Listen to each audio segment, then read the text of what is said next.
আপনারা দেখতে পাচ্ছেন দুই রকমের গাছ এখানে, দুই ধরনের। মনে হচ্ছে যে একটা উঁচু একটা নিচু। এটা আসলে হাইব্রিড রাইজের প্রোডাকশনের ফিল্ড। এই উঁচু যে গাছগুলো দেখতেছেন এগুলো হলো মেল, আর মাঝখানে যে লাইনগুলো দেখা যাচ্ছে নিচু এগুলো হলো ফিমেল। এখানে দুই ধরনের লাইন।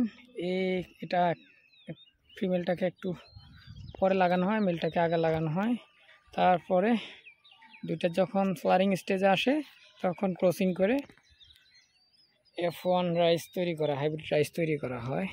এটা কৃষকের কাছে দেয়া হয়। এই দিগন্ত জোড়া যত দূর চোখ যাবে শুধু হাইব্রিড রাইস আর হাইব্রিড রাইস প্রোডাকশন ফিল্ড।